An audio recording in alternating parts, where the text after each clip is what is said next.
7।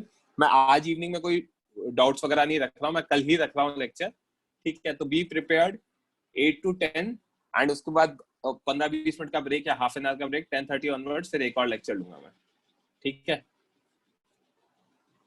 Okay, यहाँ तक सबका डाउट्स वगैरह क्लियर है? टेंशन फोर्स क्या होता है, स्ट्रिंग के कारण लगता है, जब स्ट्रिंग टाइट होती है तब लगता है।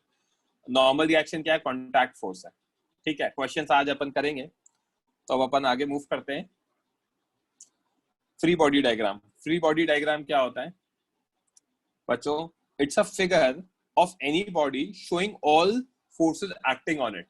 अभी तक मैं क्या कर रहा था, 3 फोर्सेस पढ़ा है, तो मैंने जब तीनों फोर्सेस को एक्सप्लेन किया तो बाकी के दोनों फोर्सेस को मैंने कंसिडर ही नहीं किया, मैंने कहा कोई फर्क नहीं पड़ता, ठीक है। But now what will do, we'll draw FBD. FBD is the most important part of this chapter. FBD मतलब अगर आपको FBD draw करना है, then you have to mention each and every single force acting on the object, right? As in example 1 में mass M is kept on ground, तो अब जब ground पे है तो वहाँ contact force भी है, तो इसका जब FBD बनाएंगे तो we have to show all the forces acting on it. तो mass M पे एक नीचे mg लगेगा because of Earth's gravitational attraction, and ऊपर एक नॉर्मल रिएक्शन लगेगा because of contact with ground. So these are the 2 forces, okay. एक नीचे लग रहा है, एक ऊपर लग रहा है, तो this is the FBD. Next आ जाता हूं एग्जांपल 2 पर। किसी को कहीं भी डाउट है तो रेज हैंड कर देना बच्चों। आकर्षित इज सेइंग कि I am not able to join.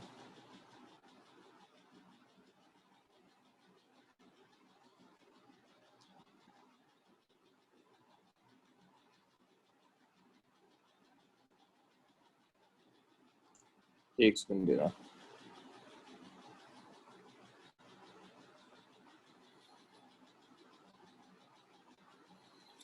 Fine, मैं क्या नेक्स्ट एक्सप्लेन कर रहा था आपको? सेकंड एग्जांपल से स्पर्श, बोलो स्पर्श। सर एग्जांपल 1 में नीचे तो नॉर्मल रिएक्शन लगा ही नहीं। नीचे किस पे लगता है? वो ग्राउंड पे लगता है। Yes sir. मैंने ग्राउंड का एफबीडी बनाया, ऑब्जेक्ट का बनाया, ऑब्जेक्ट, तो मुझे कोई फर्क नहीं पड़ता। समझ में आई बात? Yes sir. राइट, तो मैं जिसका एफबीडी बनाऊंगा उस पे लगने वाले फोर्सेस बताऊंगा, ओके। एग्जांपल 2 में क्या है? एग्जांपल 2 में एक ऑब्जेक्ट है मास m का, इसका क्या है, ये स्ट्रिंग से आपने इसको लटका रखा है, ठीक है। अब अगर मैंने इसको स्ट्रिंग से लटका रखा है तो क्या होगा? स्ट्रिंग से लटका रखा है तो स्ट्रिंग टाइट होगी, तो एक स्ट्रिंग फोर्स लगेगा ऊपर की तरफ और एक नीचे mg लगेगा। ये तो लगने वाला है mg, तो क्यों लगने वाला है mg? कि mg Earth's gravitational attraction. So these are the 2 forces. So this is the FBD of mass m. कोई doubt? Next example 3 is very important to me. इसमें मैंने क्या कर रखा है, इसमें बहुत सारे है ना, क्या कहते हैं, फोर्सेस लगेंगे। कैसे लगेंगे? मास m को हमने एक स्ट्रिंग से टाई कर रखा है with the help of a pulley, और दूसरे एंड से हमने m2 को लटका रखा है।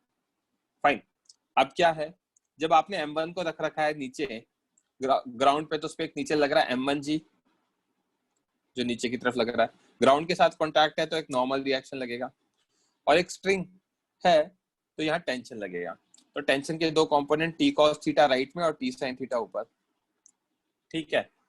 पुली से नीचे इधर m2 है, m2 के ऊपर t और नीचे m2g राइट, क्योंकि वो लटका हुआ है। और क्या है, और यहाँ पे टेंशन t लग रहा है पुली पर, और इधर लगेगा टेंशन t पुली पर, क्योंकि पुली को भी वो खींचेगा, ओके। तो क्या फंडा है, इस t के 2 कंपोनेंट इधर t cos थीटा और नीचे t sin थीटा, राइट। और पुली के ऊपर एक स्ट्रिंग है जिससे उसको लटका रखा है, तो वो एक t2 आएगा। यहां तक कोई डाउट? FBD समझ में आया? तो 3 ऑब्जेक्ट्स हैं m1 m2 and p1। m1 is kept on ground, m2 is hanging in air। तो देखो मैंने अलग से FBD बना रखा है। m1 पे ऊपर आएगा एक n, इधर t तो इसका t sin theta t cos theta, नीचे m1g। ये पुली है, इधर t तो इधर t cos थीटा, नीचे t sin थीटा, नीचे t, और ऊपर t2, ये पुली p1 का। और M2 का बनाऊंगा तो ऊपर T और नीचे M2G। ये FBD is the most important part. हाँ स्पर्श बोलो। सर इधर आपने टी कॉस थीटा और टी साइन थीटा को भी क्यों कंसीडर किया जबकि टी में दोनों ही आ गया? अरे मैं तो प्रॉपर एक्स और वाई एक्सिस है ना। Yes sir. राइट। बच्चे एक रिक्वेस्ट है, अगर अगेन कोई मैसेज लिखना तो रेज हैंड करो, ठीक है। दिया आपने क्वेश्चन पूछा है सर मास ऑफ पुली। मैंने आपको लास्ट लेक्चर में बताया था हम आइडियल पुली और आइडियल स्ट्रिंग की बात करते हैं, तो there is no mass of pulley, okay, and there is no mass of string, right, okay. Next example, यहाँ पे मल्टीपल पुलीज है, ये पुली P1 है, P2 है, P3 है, इनको लटका रखा है इस तरीके से। जहाँ M1 है ये घूम के जा रही है स्ट्रिंग। तो स्ट्रिंग्स अगर मैं देखूंगा तो एक स्ट्रिंग तो ये है जो ऐसे घूम के जा रही है। सेम स्ट्रिंग में सेम टेंशन होता है तो इधर टेंशन T1 रहेगा, तो पुली P1 पे भी नीचे टेंशन T1 रहेगा, इधर भी नीचे T1 रहेगा, इधर भी ऊपर T1 रहेगा, इधर भी ऊपर T1 रहेगा, इधर नीचे T1 रहेगा, इधर नीचे T1 रहेगा, इधर ऊपर T1 रहेगा, राइट। अब क्योंकि पुली मासलेस है, या फिर अभी उसकी बात नहीं करते, तो नेक्स्ट अभी अपन देखते हैं सेकंड स्ट्रिंग कौन सा होगा। सेकंड स्ट्रिंग होगा हमारा ये वाला। इस सेकंड स्ट्रिंग में क्या है, नीचे T2 ऊपर T2। थर्ड स्ट्रिंग में इधर T3 इधर T4, ये मैंने बताया था, राइट। और क्या, M1 पे और कौन कौन से फोर्स लगेंगे, M1 पे फोर्स लगेगा नीचे M1G, इधर M2G, इधर M3G। तो अगर FBD ऑफ M1 बनाता हूं तो ऊपर T1 लग रहा है, नीचे M1G लग रहा है। FBD ऑफ M2 बनाता हूं तो ऊपर T2 लग रहा है, नीचे M2G लग रहा है, right. And FBD of M3 बनाता हूं तो ऊपर T1 लग रहा है और नीचे M3G लग रहा है। पुली P1 का बनाऊंगा तो ऊपर T3 लग रहा है और नीचे क्या लगेगा, इधर T1 और इधर T1 दोनों आर्म्स। P2 बनाऊंगा तो ऊपर 2 T1 और नीचे एक T2। P3 का बनाऊंगा तो ऊपर T4 नीचे 2 T1। कोई डाउट?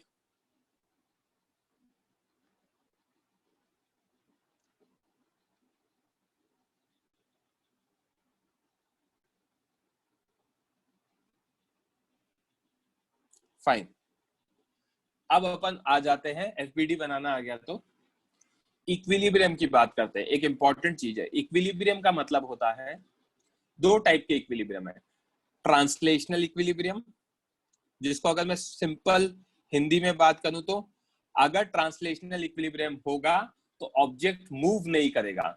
अगर आपके सामने कोई नोटबुक रखी हुई है तो वो अपनी जगह पे रखी हुई है, वो मूव नहीं कर रही। मूव नहीं कर रही मतलब वो ट्रांसलेशनल इक्विलिब्रियम में। तो ट्रांसलेशनल इक्विलिब्रियम कब होता है, पार्टिकल मूव कब नहीं करता है, जब उस पे नेट फोर्स क्या हो, जीरो हो। क्या ये बात समझ में आई? नेट फोर्स जीरो मतलब एक्स में जीरो, वाई में जीरो, जेड में जीरो, इंडिविजुअली सब में जीरो होना चाहिए, ठीक है।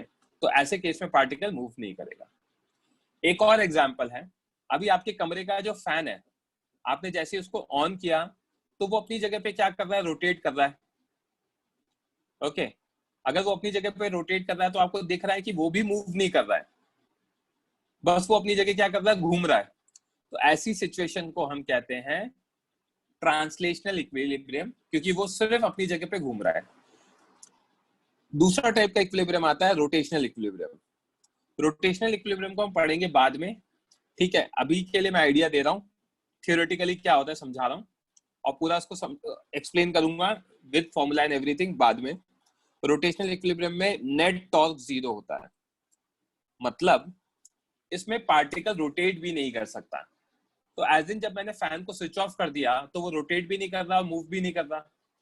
तो जब वो रोटेट नहीं कर रहा तो वो क्या है, उस पे नेट टॉर्क जीरो है। समझ में आ रही है बात? अब ऐसे बहुत सारे इंडिविजुअल केसेस हो सकते हैं जहां पे पार्टिकल मूव ना करे, जहां पे पार्टिकल रोटेट ना करे, या फिर दोनों ना करे, ना मूव करे ना रोटेट करे, ठीक है। और इसमें और क्या क्या चीजें हो सकती है वो भी मैं बताऊंगा। हाँ बोलो नीलाभ।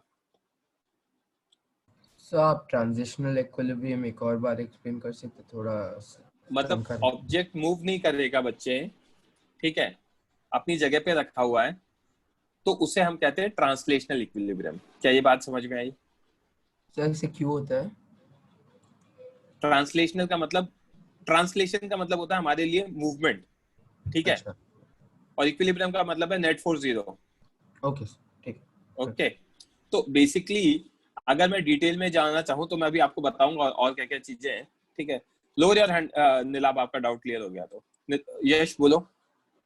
सर ट्रांसलेशनल इक्विलिब्रियम और रोटेशनल दोनों में ऑब्जेक्ट मूव नहीं करेगा ना? मूव नहीं करेगा तो ट्रांसलेशनल होगा ना, रोटेशनल में तो रोटेट नहीं करेगा।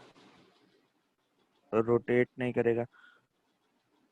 सर ठीक, एग्जांपल दो ना दोनों का, एक एक मेरे को आपने समझा सुनना नहीं। नहीं क्या? मैंने अभी एग्जांपल दिया तो सही, फैन वाला। फैन का दिया था तो वो हाँ ट्रांसलेशनल के लिए दिया। हाँ, और उसी को मैंने कहा कि अगर फैन स्विच ऑफ कर दिया तो रोटेट कर दें क्या उसके जो वो है विंग्स? नहीं सर, तो वो क्या हो गया? Rotational rotational. इक्विलिब्रियम हो गया।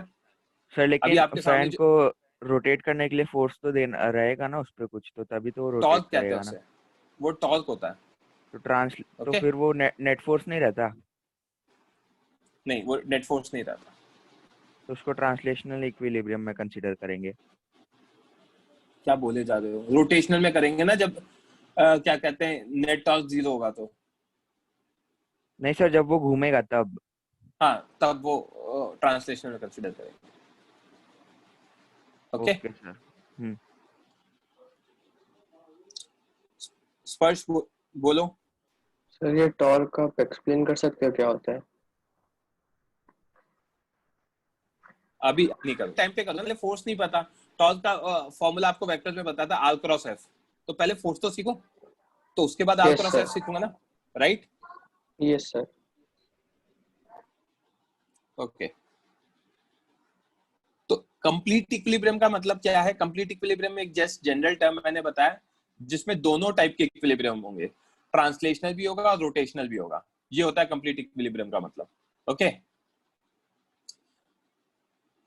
एज इन ना ऑब्जेक्ट मूव कर रहा है ना ऑब्जेक्ट रोटेट कर रहा है। तो मेरे सामने एक नोटबुक पड़ी हुई है, तो वो किस में है? उसको मैं कहूंगा कंप्लीट इक्विलिब्रियम है।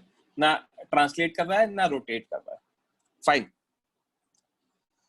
नेक्स्ट पॉइंट मैंने बता रखा है। हाँ अथर्व, एक सेकंड, बोलो बच्चे। सर वो रोटेशनल इक्विलिब्रियम में भी तो सर रोटेट नहीं करता और सर एक ही जगह पे होता है, और सर कंप्लीट में भी वही होता है सर, फिर क्या डिफरेंस है इन दोनों में? कंप्लीट ऐसा हो सकता है ना, रोटेशनल में ऐसा हो सकता है कि है ना ऑब्जेक्ट मूव कर रहा हो, जैसे कि आपने क्या किया, आप है ना वॉक कर रहे हो, तो वॉक कर रहे हो तो क्या हो रहा है? रोटेशनल इक्विलिब्रियम में हो। Yes, yes sir. बट आप है ना ट्रांसलेशनल इक्विलिब्रियम में हो क्या? Answer is no. समझ में आई बात? नहीं सर। अरे मैं ये कह रहा हूँ दो अलग अलग क्वांटिटी है, एक ट्रांसलेशनल क्वांटिटी एक रोटेशनल क्वांटिटी है। ऐसा हो सकता है ना कि ऑब्जेक्ट मूव कर रहा हो, जैसे है ना आप कार में बैठे हुए हो, ठीक है, यस सर। कार आगे जा रही है, यस सर। है ना, उसकी वेलोसिटी इंक्रीज हो रही है, कार आगे जा रही है। ओके, तो क्या ये ट्रांसलेशनल इक्विलिब्रियम है? The answer is no. Yes sir. समझ में आई बात? यस क्या सर। रोटेशनल इक्विलिब्रियम है? The answer is no. Yes sir. Okay, अब कुछ ऐसा केस हो सकता है जहां पार्टिकल रोटेट ना करें और मूव कर रहा हो। यस सर, हो सकता है। कौन सा केस? जो मैंने कार वाला एग्जांपल लिया, शायद मैंने उसमें उल्टा बोल दिया था। कार वाले केस में क्या हो रहा है? कार वाले केस में पार्टिकल रोटेट तो नहीं कर रहा है। यस सर, नहीं कर रहा। अगर वो रोटेट नहीं करेगा तो कौन सा इक्विलिब्रियम होगा? Rotational equilibrium, correct? Yes sir. But particle move कर रहा है। यस सर, कर रहा है। अगर पार्टिकल मूव कर रहा है तो उसमें क्या होगा? ट्रांसलेशनल इक्विलिब्रियम नहीं होगा, क्योंकि नहीं उसकी हो। वेलोसिटी इंक्रीज हो रही है। समझ में आई बात?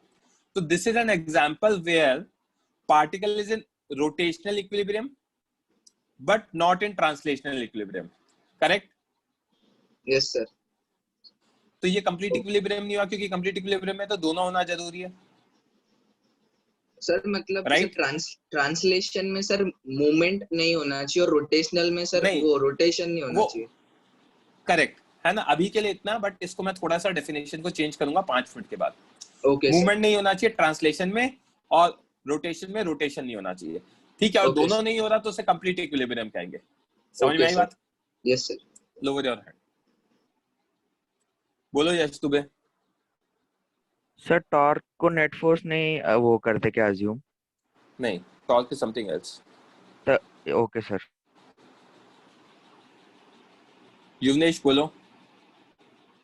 सर अभी अर्थ रोटेट हो रहा है और हम अर्थ, हाँ। तो फिर उसको रोटेशनल इक्विलिब्रियम में हम लोग के रिस्पेक्ट में रोटेशनल इक्विलिब्रियम बोलेंगे ना? जब रोटेट होता है तो उसे रोटेशनल इक्विलिब्रियम थोड़ी बोलते हैं बच्चे। नहीं सर, रोटेट हो अर्थ रोटेट हो रहा है ना, हम थोड़ी ना रोटेट हो रहे, तो हमारे मैंस के रिस्पेक्ट में वो होगा ना रोटेशनल इक्विलिब्रियम। आप फ्रेम ऑफ रेफरेंस पे चले गए हो। अभी मैं फ्रेम ऑफ रेफरेंस की बात ही नहीं कर रहा हूँ। मैं अभी ये कह रहा हूँ कि अगर रोटेट हो रहा है कोई चीज तो वो रोटेशनल इक्विलिब्रियम में नहीं होगा। फ्रेम ऑफ रेफरेंस की अपन बात करेंगे, बट बाद में बात करेंगे। Okay okay, sir. Okay sir. है ना। हर्ष बोलो, बोलो हर्ष। सर अगर रोटेट नहीं होगा तो रोटेशनल इक्विलिब्रियम रहेगा, तो हर ट्रांसलेशनल इक्विलिब्रियम रोटेशनल इक्विलिब्रियम रहता है। क्यों? फैन है सर क्योंकि फैन का एग्जांपल है, स्विच ऑन कर दिया फैन को, तो वो ट्रांसलेशनल इक्विलिब्रियम तो है, हाँ बट वो रोटेशनल इक्विलिब्रियम नहीं। समझ में आई बात? हाँ सर समझ गए। लोअर योर हैंड, है ना। मैंने वही चीज यहाँ पे एग्जांपल दे रखा है। अनुष, आपका जो डाउट है अपन करेंगे, लिख दो, चलो मैसेज लिख दो। जहान बोलो। सर ये आपने एग्जांपल के बाद में कांस्टेंट W क्या लिखा है? बता रहा हूँ, वही बता रहा हूँ, मैं वहां तक पहुंचा नहीं था, है ना। For rotation can object have any centre of rotation. हाँ, कुछ भी कर सकते हो, कोई फर्क नहीं पड़ता, सेंटर ऑफ रोटेशन कुछ भी हो सकता है अनुष।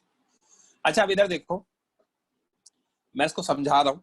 अ body can only have translational equilibrium, that is F net equal to 0 and can rotate, that is torque net not equal to 0.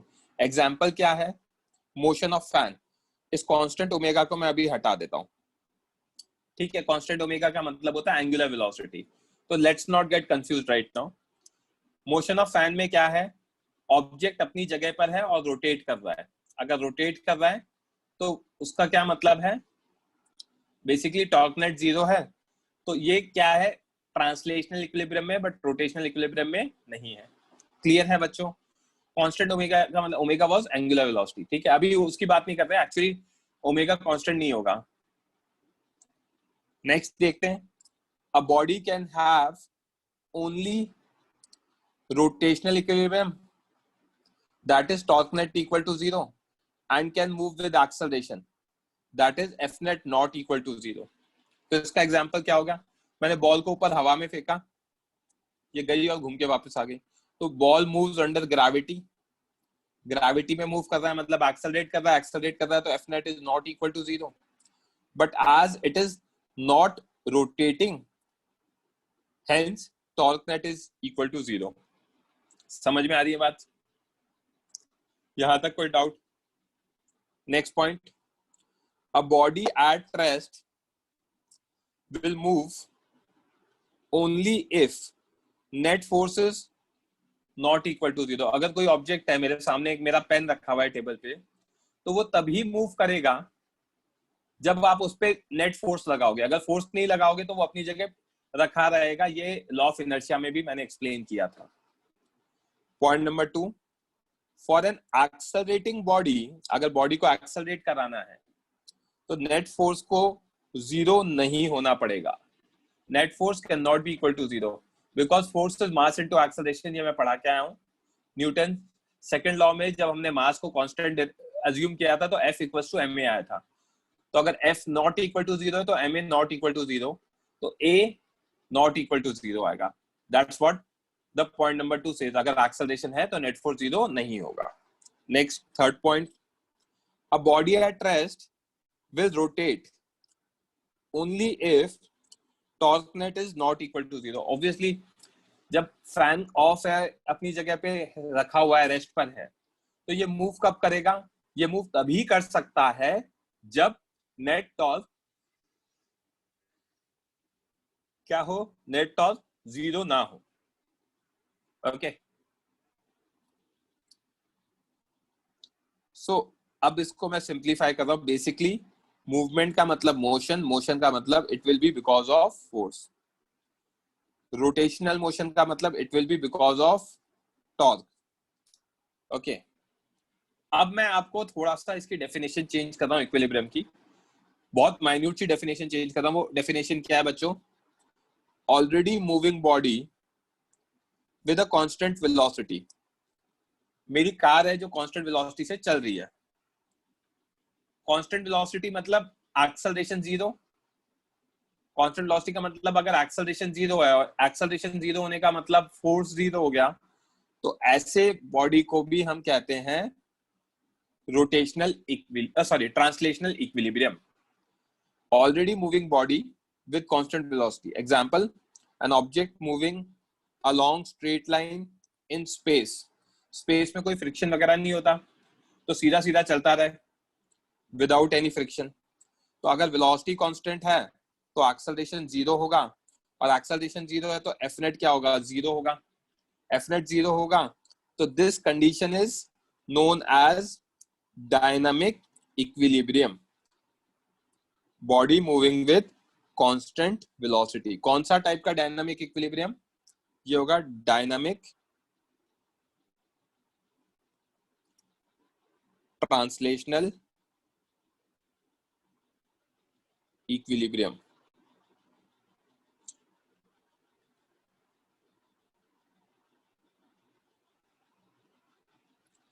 ये डायनामिक ट्रांसलेशनल इक्विलिब्रियम क्या होता है बच्चों? दो चीजें होती है, स्टैटिक एंड डायनामिक. स्टैटिक का मतलब रेस्ट, तो रेस्ट मैं ले रहा हूं आपके डाउट्स, अभी 2 मिनट रुक जाओ. स्टैटिक का मतलब होता है रेस्ट. ओके, तो जब रेस्ट पे इक्विलिब्रियम होते हैं तो उसे हम कहते हैं स्टैटिक इक्विलिब्रियम. जब मूविंग बॉडी के इक्विलिब्रियम होते हैं तो उसे हम कहते हैं डायनामिक इक्विलिब्रियम. अब मूविंग बॉडी में सर अभी तो आपने कहा मोशन होगा नहीं होगा, तो उसके बेसिस पे आप इक्विलिब्रियम का हो. अब आप डेफिनेशन चेंज कर रहे हो, तो अब मेरी बात सुनना. इक्विलिब्रियम का मतलब है, इक्विलिब्रियम की जो एक्चुअल डेफिनेशन है उसका मतलब है ट्रांसलेशनल इक्विलिब्रियम की नेट फोर्स इक्वल टू 0, जो मैंने यहां पे लिखा है. दिस इज द कंडीशन जो मैंने यहां लिखा है, इसको मैं स्टार मार्क कर रहा हूं.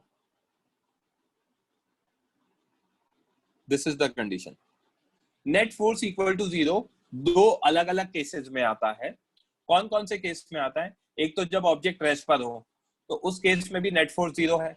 और दूसरा केस वो जब ऑब्जेक्ट कांस्टेंट वेलोसिटी से मूव कर रहा हो. कांस्टेंट वेलोसिटी से मूव करेगा तो क्या होगा? अगेन एक्सेलरेशन 0 होगा, और जब एक्सेलरेशन 0 होगा तो नेट फोर्स अगेन 0 होगा, तो वो भी हमारा क्या होगा? ट्रांसलेशनल इक्विलिब्रियम होगा. तो I can further divide translational equilibrium into 2 parts. One is translational static equilibrium जब ऑब्जेक्ट रेस्ट पर है. Other is translational dynamic equilibrium जब ऑब्जेक्ट मूव कर रहा है, बट मूव कब कर रहा है? कांस्टेंट वेलोसिटी से मूव कर रहा है. ऑब्वियसली जब उसको मूव कराना पड़ा पहली बार, तब तो कुछ फोर्स लगाना पड़ेगा, बट वो मेरा, जब मैंने फोर्स लगाया ना, वो मेरा टाइम फ्रेम में नहीं आता. मेरा टाइम फ्रेम तब आता है, स्टार्ट हो रहा है जब वो ऑलरेडी मूव कर चुका है. जब वो ऑलरेडी मूव कर चुका है तो वो मेरे टाइम फ्रेम के बाहर आ चुकी है वो वाली चीज जहां पे मैंने फोर्स लगाया था. तो ऑलरेडी मूविंग ऑब्जेक्ट में आपने कोई फोर्स लगाया नहीं लगाया, पहले क्या हुआ था उससे मुझे कोई फर्क नहीं पड़ता. तो जब आपने कोई फोर्स लगा नहीं रहे क्योंकि वो कांस्टेंट वेलोसिटी से, तो वो हो गया ट्रांसलेशनल डायनामिक इक्विलिब्रियम. अभी किसी को कोई डाउट है तो रेज हैंड करो. हाँ अनुष, लिखो आपका message. Sir equilibrium is spelled with, हाँ यार आई नो, वो मैंने गलती से पहले सिंगल एल की जगह डबल एल लिखा था. आप स्पेलिंग पे मत जाना. Right, you are correct. Ayan बोलो. सर एक बुक है जो टेबल पे रखी हुई है, तो वो स्टैटिक इक्विलिब्रियम में है क्या? हाँ रखी हुई है ना, आपने एक इंपॉर्टेंट वर्ड यूज किया, रखी हुई है. रेस्ट पे मतलब वो क्या होगा? स्टैटिक इक्विलिब्रियम होगा. ठीक है. Static translational equilibrium, static rotational equilibrium, क्योंकि ना वो रोटेट कर रही है ना वो ट्रांसलेट कर रही है। समझ में आ रही है बात? Lower your hand. ठीक है अर्णव बोलो। सर स्टैटिक इक्विलिब्रियम में कंप्लीट इक्विलिब्रियम सेम होगा? हाँ सेम ही होगा ना, लाइक ओके राइट सेम है। समझ गया। यश दुबे बोलो, माइक ऑन करो। यश दुबे बोलो। यश चलो छोड़ो। नीलाभ आप बोलो। अरे सर दिया था वही। डायनामिक सॉरी हाँ सर बोलो बोलो बोलो बोलो। सर डायनामिक ट्रांसलेशनल इक्विलिब्रियम के लिए डायरेक्शन कांस्टेंट होना क्यों जरूरी है? और वेलोसिटी को कांस्टेंट करना है तो velocity is a vector quantity. हाँ सर अगर स्पीड कांस्टेंट हुई तो? या फिर आप पहुंच गए स्पीड कांस्टेंट है तो वेलोसिटी कांस्टेंट थोड़ी है। ये तो हाँ हमने काइनेमैटिक्स में किया ना। हाँ सर और वेलोसिटी कांस्टेंट नहीं है तो एक्सेलरेट होगा ही होगा। हाँ सर अच्छा ओके सर ठीक है राइट आई बात समझ में? तो अगर एक्सेलरेट होगा तो वो फिर नहीं हो सकता ना translational equilibrium. Right okay lower your hand. Yash Dubey बोलो। सर एफ नेट में ग्रेविटेशनल फोर्स नहीं वो करते कंसीडर? क्यों नहीं करते? सर तो जीरो कैसे नेट होगा फोर्स में हमेशा? तो हमेशा किसने कहा जीरो है? रखा हुआ है आपने तब जीरो है। रखा रहेगा तो अच्छा। तो फैन का आपने एग्जांपल दिया था तो उसमें ग्रेविटेशनल फोर्स तो एक्ट करेगा ना उसके ऊपर? ऑब्वियसली करेगा। सर तो एफ नेट जीरो कैसे होगा? आपका फैन टूट के नीचे गिर गया क्या? नहीं सर वो अपनी जगह सर पे तो नहीं गिरा आपके? नहीं। तो फिर क्यों है? नेट फोर्स जीरो का तभी तो वहां पर है। तो ऊपर भी एक फोर्स लग रहा है ना, टेंशन फोर्स, जिसने होल्ड करके रख रखा है। अच्छा ओके सर। और सर अगर स्पीड कांस्टेंट एक ही डायरेक्शन में है तो फिर डायनेमिक बोल सकते हैं ना? स्पीड कांस्टेंट एक ही डायरेक्शन में मतलब वेलोसिटी कांस्टेंट, और वेलोसिटी हाँ वही। कांस्टेंट है मतलब dynamic equilibrium. Lower okay your sir hand. Thank you. Dhruv बोलो। ध्रुव बोलो, मैंने आपको परमिशन दिया है। Hello sir. सर आवाज आ रहा है? एक बार ट्रांजिशनल और अब आ रोटेशनल रही है आवाज, बोलो। एक बार ट्रांजिशनल और रोटेशनल समझाओ ना, मैं कंफ्यूज हो गया उसमें।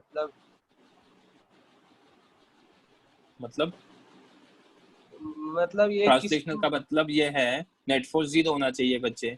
नेट फोर्स दो कंडीशन में जीरो हो सकता है। ऑब्जेक्ट रखा हुआ है तो भी नेट फोर्स जीरो है, तो उसको हम कहते हैं ट्रांसलेशनल स्टैटिक इक्विलिब्रियम। स्टैटिक क्यों बोल रहा हूँ? क्योंकि वो रुका हुआ है। और एक ऑब्जेक्ट है जो कांस्टेंट वेलोसिटी से मूव कर रहा है तो उसे हम कहते हैं ट्रांसलेशनल डायनामिक इक्विलिब्रियम, क्योंकि वो कांस्टेंट वेलोसिटी है मतलब एक्सेलरेशन जीरो, और एक्सेलरेशन जीरो है मतलब नेट फोर्स जीरो। समझ में आई बात? हाँ। और अब ये सर ट्रांसलेशनल इक्विलिब्रियम, रोटेशनल का मतलब वो रोटेट नहीं कर रहा है, तो रोटेशनल स्टैटिक इक्विलिब्रियम है, जिसको मैं समझाऊंगा अभी। तो वो और सिर्फ रोटेट रोटेट कर, नहीं करेगा, बाकी कोई भी मोशन चलेगा? हाँ। और इसमें और सिर्फ अगर दोनों नहीं हो रहा तो वो रोटेशनल प्लस ट्रांसलेशनल इक्विलिब्रियम है, उससे कंप्लीट इक्विलिब्रियम कहते थे। और इसमें सिर्फ रोटेट करना चाहिए ट्रांजिशनल में? क्यों? रोटेशन से मुझे क्या लेना देना? ट्रांसलेशनल में ना रोटेट मतलब मूव नहीं करना चाहिए, वो रोटेट करे या नहीं करे I don't care. Okay sir. Lower your hand. Rahul, can you switch on your mic?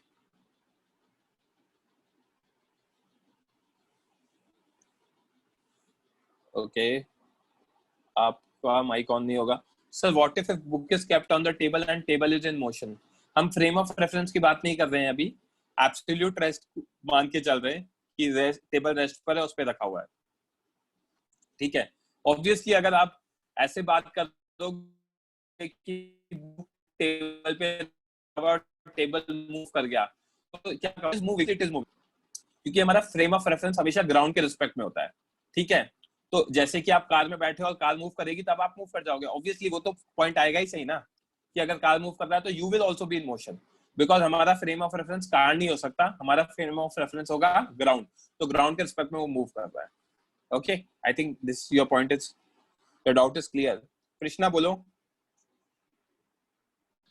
Hello sir. बोलो सर रोटेशनल इक्विलिब्रियम में भी दो मतलब टाइप्स होते हैं क्या, डायनामिक और स्टैटिक? वही पर आ रहा हूँ। Okay sir, just thank 2 minutes, है ना। जन्या बोलो। हेलो सर, आवाज आ रही है? हाँ आ रही है। हाँ, तो सर अगर एक बॉडी एक सर्कल के सर्कमफ्रेंस के अलोंग मूव कर रहा होगा हाँ, तो वो कौन सा टाइप ऑफ मोशन हुआ? सर्कुलर मोशन हुआ, उसको आप रोटेशन भी कह सकते हो, अबाउट सेंटर। रोटेशन भी कह सकते हैं। ठीक है। या तो कहने के लिए रोटेशन होता है, वैसे रोटेशन क्या होता है, ऑब्जेक्ट का अपनी एक्सिस के अबाउट होता है। जैसे कि मैं अगर यहाँ पे एग्जांपल देखूं अर्थ का, तो उसे जो आपने एग्जांपल दिया ना, उसे सर्कुलर मोशन कहते हैं। रोटेशन एक्चुअली ये एक्सिस होगी, एक्सिस के अबाउट ये अर्थ क्या करता है, ऐसे रोटेट घूमता है। Yes sir. इसे रोटेशनल मोशन कहते हैं। समझ में आ रही है बात? हाँ, तो सर वो दोनों में से किसी में भी नहीं आएगा? हाँ, वो तो घूम रहा है ना सर्कल में। सर्कल में घूम रहा है तो हर पॉइंट पे डायरेक्शन चेंज हो रहा है। हाँ। अगर हर पॉइंट पे डायरेक्शन चेंज हो रहा है तो वेलोसिटी कांस्टेंट नहीं होगी। हाँ सर। तो मतलब वहां पे ट्रांसलेशनल इक्विलिब्रियम नहीं होगा, क्योंकि वेलोसिटी कांस्टेंट नहीं होगी, मतलब एक्सेलरेशन आएगा, और एक्सेलरेशन आएगा मतलब नेट फोर्स जीरो नहीं है। नेट फोर्स जीरो नहीं है मतलब वो डेफिनेटली ट्रांसलेशनल इक्विलिब्रियम नहीं है। समझ में आ रही है बात? रोटेशन की बात मैं कह नहीं सकता, डिपेंड करता है। क्लियर है? हाँ सर। ओके, बोलो हर्षित।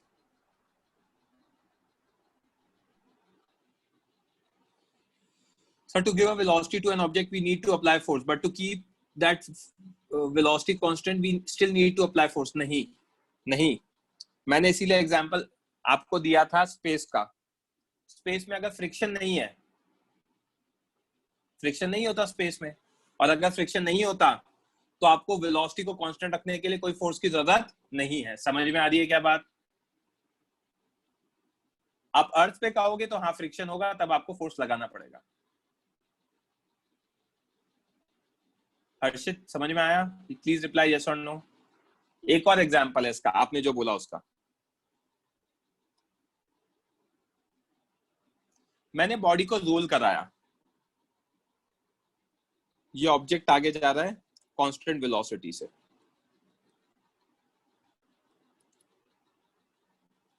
ओके, ये ग्राउंड है और ये रफ सरफेस है।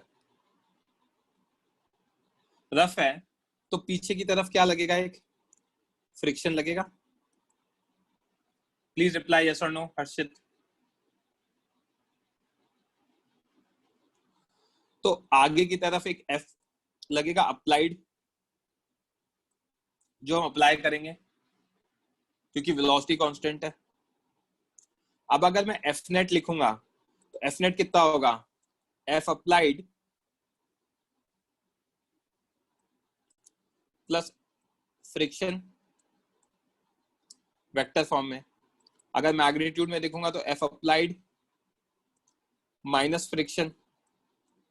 I have taken this direction as positive, F net. Okay. अब मुझे पता है velocity is equals to constant. This implies F net equal to 0. तो नेट फोर्स तो अभी भी 0 हो गया ना। आपको फोर्स लगाना पड़ा या नहीं लगाना पड़ा उससे मुझे क्या लेना देना। मैंने तो कहा नेट फोर्स 0 होना चाहिए, अप्लाइड फोर्स 0 नहीं होना चाहिए। अप्लाइड फोर्स हो सकता है, that might be used to overcome the friction, which is okay, but net force is 0 because velocity is constant.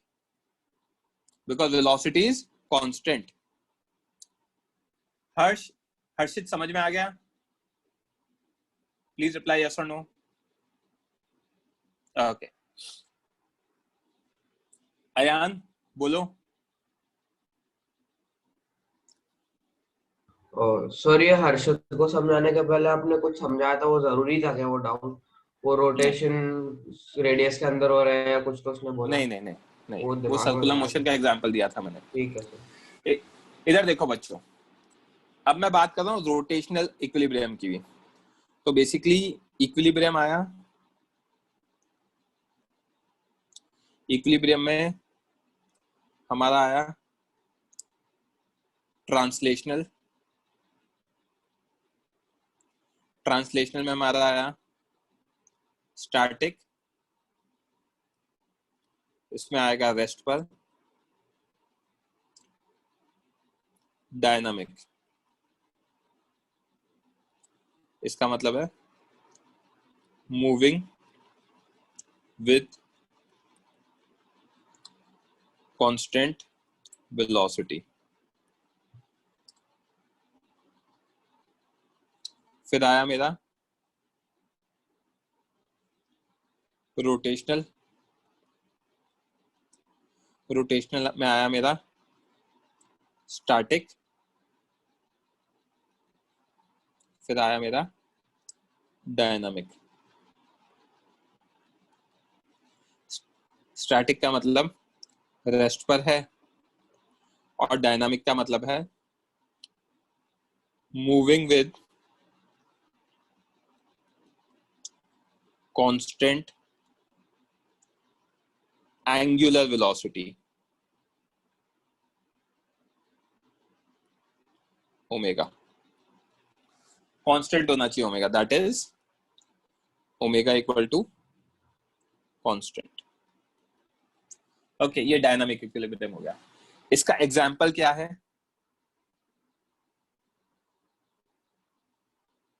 इसका एग्जांपल है मोशन, या मोशन नहीं बोलूंगा,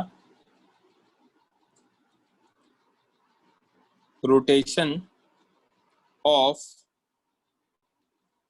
विंग्स ऑफ फैन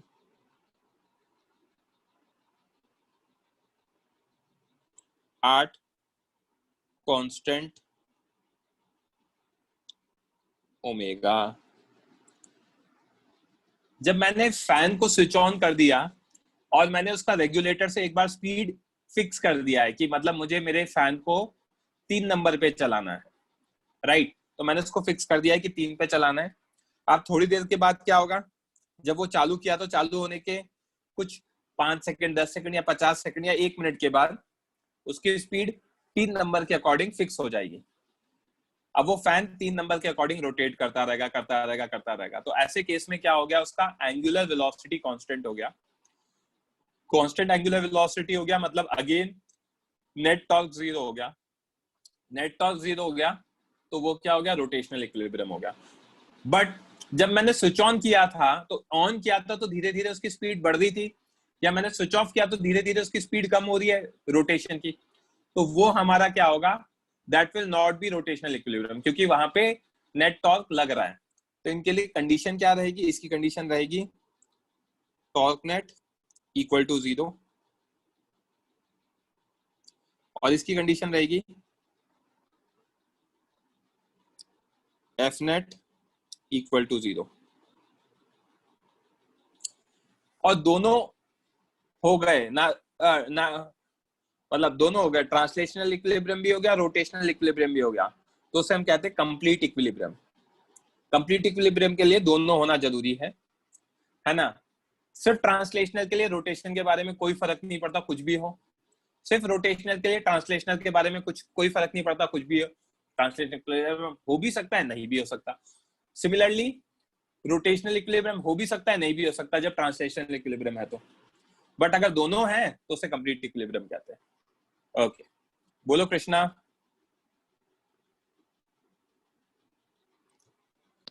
सर ये ओमेगा मतलब किस चीज का यूनिट है? टॉर्क का यूनिट है? नहीं, ओमेगा जैसे वेलोसिटी होता है ना, ऐसे रोटेशन में एक नया नाम देते हैं उसे कहते हैं एंगुलर वेलोसिटी। यस तो सर। रोटेशन में जो वेलोसिटी होता है उसे ओमेगा से डिनोट करते हैं। पढ़ेंगे इसको अपन आगे। Okay sir, thank you. Okay, next is Krishna हो गया, तो प्रियांश बोलो। सर जो फैन होता है वो स्टैटिक ट्रांसलेशनल इक्विलिब्रियम में होगा और डायनामिक रोटेशनल इक्विलिब्रियम, तो उसको भी कंप्लीट बोल सकते हैं कि नहीं बोल सकते? हाँ बोल सकते हैं ना?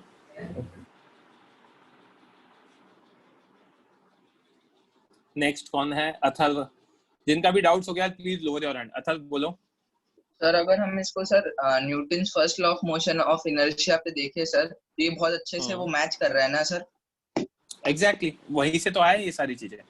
यस सर, मतलब सर ये इक्विलिब्रियम बिल्कुल सर उस न्यूटन्स फर्स्ट लॉ पे बेस्ड है। Correct. Okay sir, thank you.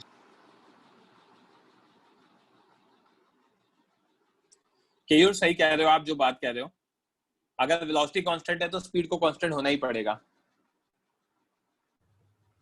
Sir जो आपने स्टार्टिंग में एग्जांपल दिया था जो वो रोटेशनल इक्विलिब्रियम का, जो एक मैन वॉकिंग था स्ट्रेट लाइन में, उसमें एंगुलर वेलोसिटी कांस्टेंट होती है?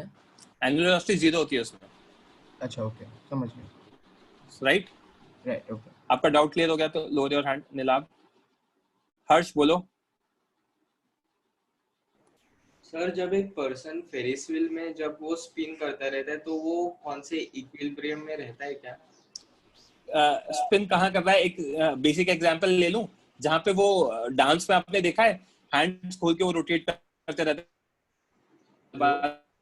सर आपका आवाज कट हो रहा है। आपने कौन सा एग्जांपल लिया?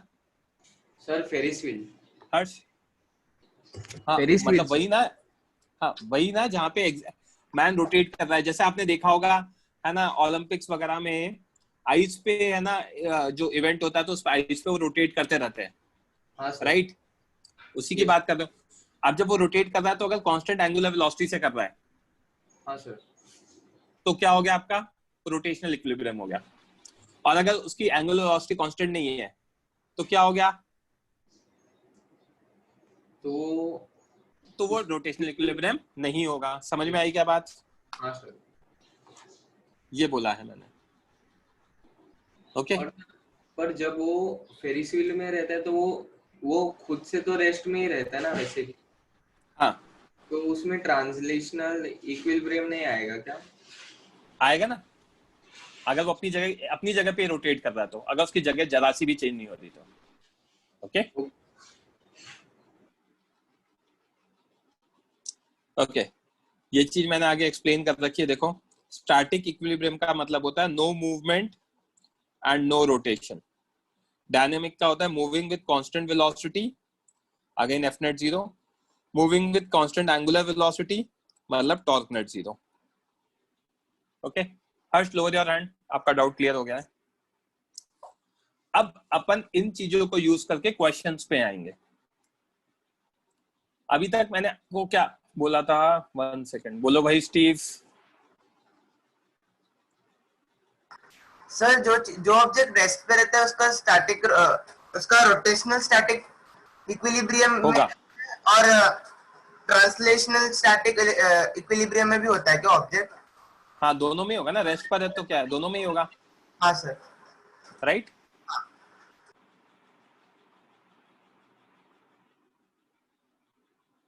ओके यहां तक क्लियर है तो बोलो भाई ध्रुव। सर एफबीडी क्या है? Free body diagram. अब आपने अगर ऐसा सवाल पूछा, आप लेट ज्वाइन किया क्या आपने? हाँ सर। मैं आपको नहीं एंटरटेन करूंगा ऐसे डाउट सब। आप अपने अकॉर्डिंग ज्वाइन नहीं कर सकते मीटिंग। That's not right.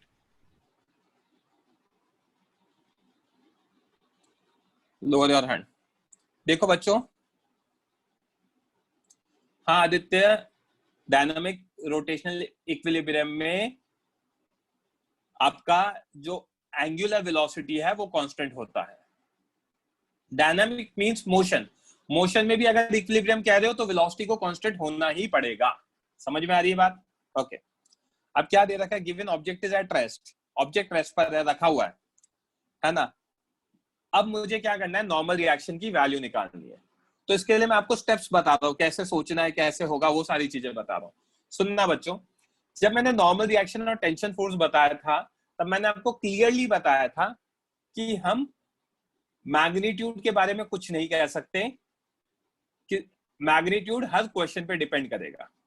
ठीक है, तो अब वो कैसे डिपेंड करेगा, क्या होगा, उसको मैं आपको एक्सप्लेन कर रहा हूँ एक क्वेश्चन की हेल्प से, और फिर मल्टीपल क्वेश्चंस करेंगे। तो steps to solve any question, इस पे फोकस करना अच्छे से। सबसे पहली चीज, किसी भी क्वेश्चन को सॉल्व करने के लिए draw FBD, free body diagram बनाओ। फ्री बॉडी डायग्राम का मतलब है ऑब्जेक्ट पे जितने भी फोर्सेस लग रहे हैं उन सारे फोर्सेस को शो करो, है ना। वो बना दिया।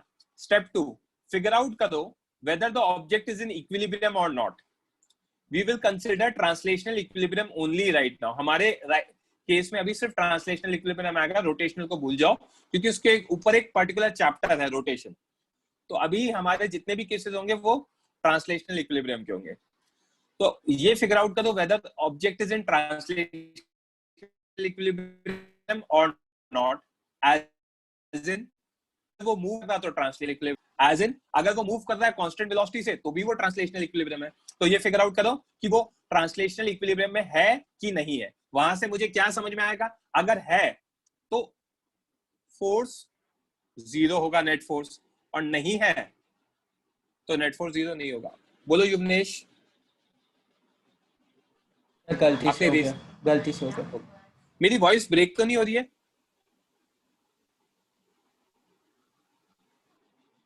कोई बच्चा रिप्लाई कर दे।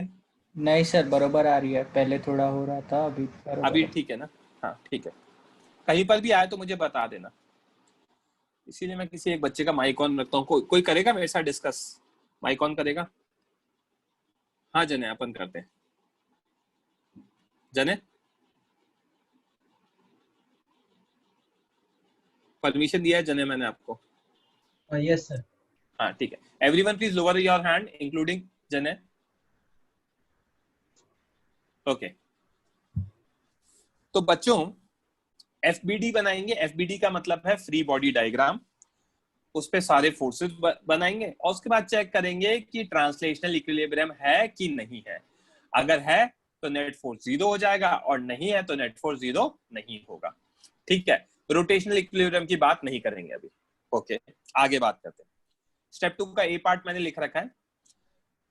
If translational equilibrium exist then net force is 0। Net force 0 का मतलब है net force in x axis 0, net force in y axis 0, net force in z axis 0।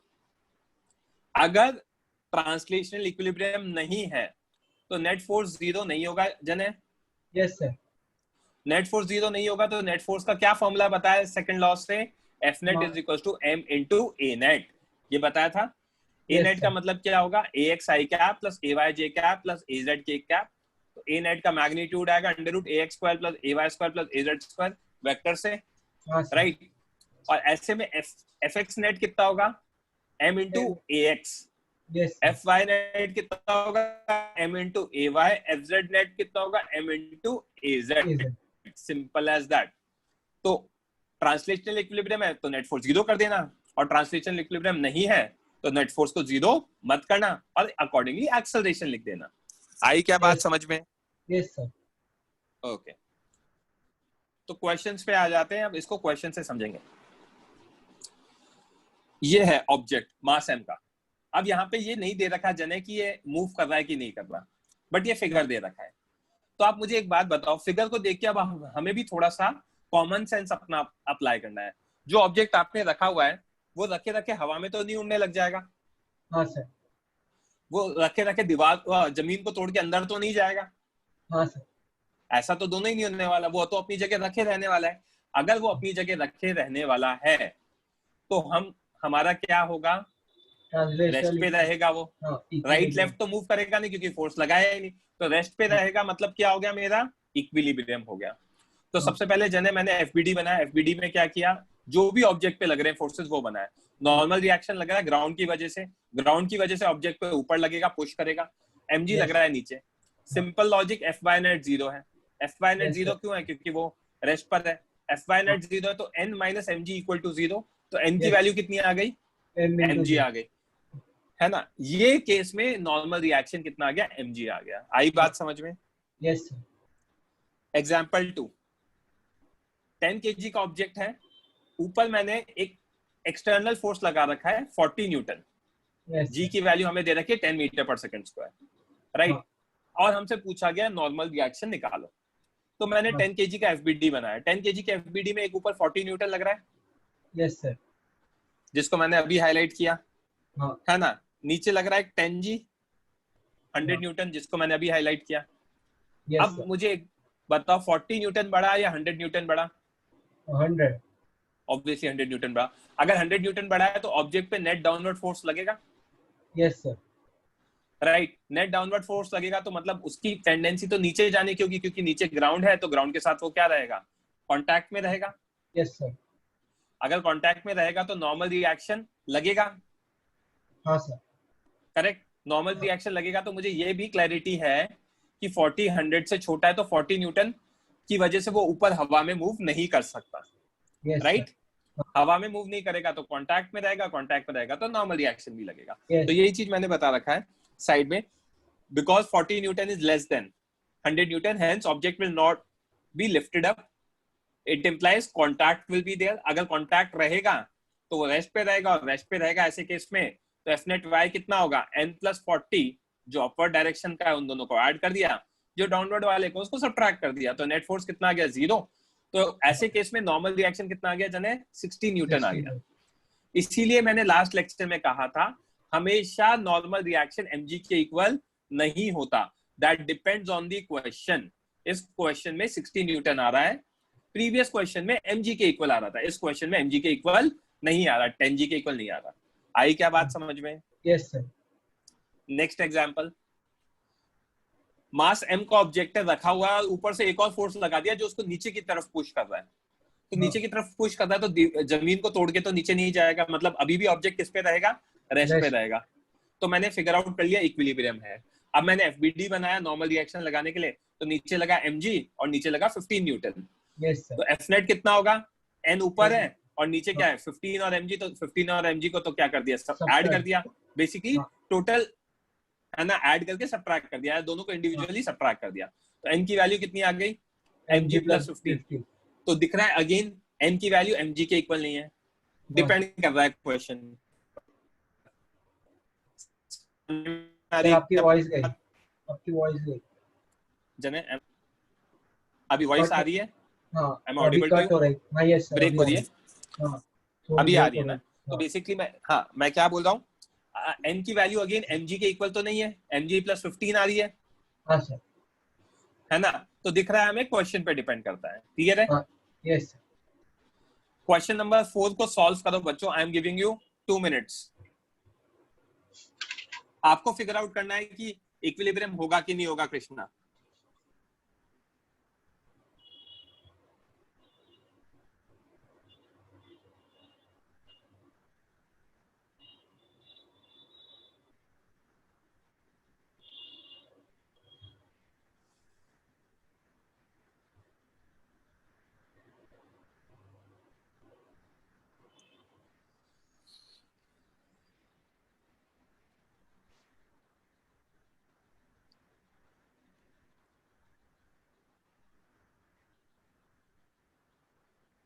Question solve करो, आपको सॉल्व करना है, आंसर निकालना है। अयान बोलो।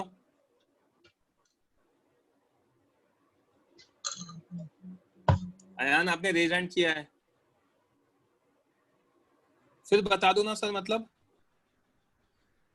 अरे मैंने ये बोला आप फिगर आउट करो कि इक्विलिब्रियम में है कि नहीं है, और एक बार फिगर आउट कर लिया तो उसके बाद नेट फोर्स को 0 कर दो अगर इक्विलिब्रियम में है तो, और नहीं है तो मास इनटू एक्सेलरेशन लिख दो।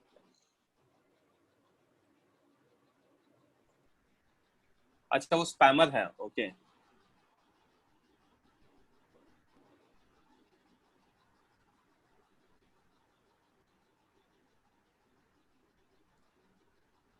फाइन।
हाँ श्रुति बच्चे बोलो। श्रुति मैंने आपको परमिशन दिया है, कुछ बोलना है बच्चे? सर n नेगेटिव आ सकता है। n नेगेटिव कैसे आएगा बच्चे? n की वैल्यू तो हमेशा, n का डायरेक्शन तो हमेशा ऊपर ही होगा ना ऐसे केस में। राइट, कॉन्टैक्ट फोर्स है ना, इसलिए। अभी मैं एक्सप्लेन कर रहा हूँ। Everyone please lower your hand, everyone please lower your hand. Shruti, Yash, Om and Ayaan, everyone please lower your hand.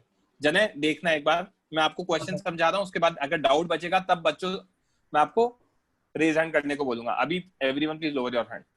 So हमें क्या दे रखा है एग्जांपल 4 में, एक ऑब्जेक्ट है 2 kg का, राइट, उस पे एक्सटर्नल फोर्स ऊपर 50 न्यूटन लगा रखा है और जी की वैल्यू हमें कितना दे रखा है, 10 metre per second square.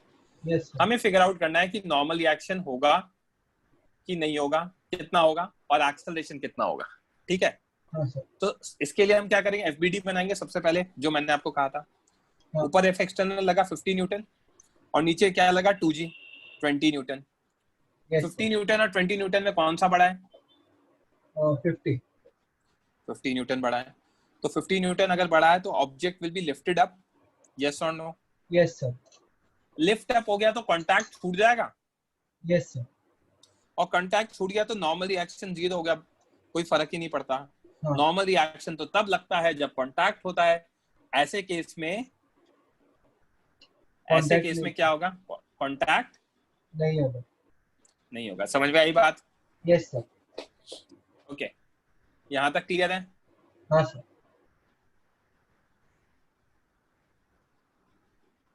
Okay, तो पहली चीज नॉर्मल रिएक्शन 0 हो गया। दूसरी चीज एफ नेट वाई कितना होगा बच्चे? 50 माइनस 20 न्यूटन होगा, क्योंकि नॉर्मल रिएक्शन तो गायब ही हो गया, राइट। अब एफ नेट कितना आ गया हमारा, इसको मैं यहाँ पे लिख देता हूँ 30 Newton up, right. F net किसके इक्वल होता है? मास इनटू एक्सेलरेशन। ऐसे केस में मास इनटू एक्सेलरेशन 30 न्यूटन, मास कितना दे रखा है 2, ay इक्वल्स टू 30, तो ay की वैल्यू कितनी आ जाएगी 30/2, that is 15 metre per second square. आई बात समझ में? यस। बोलो प्रियांश।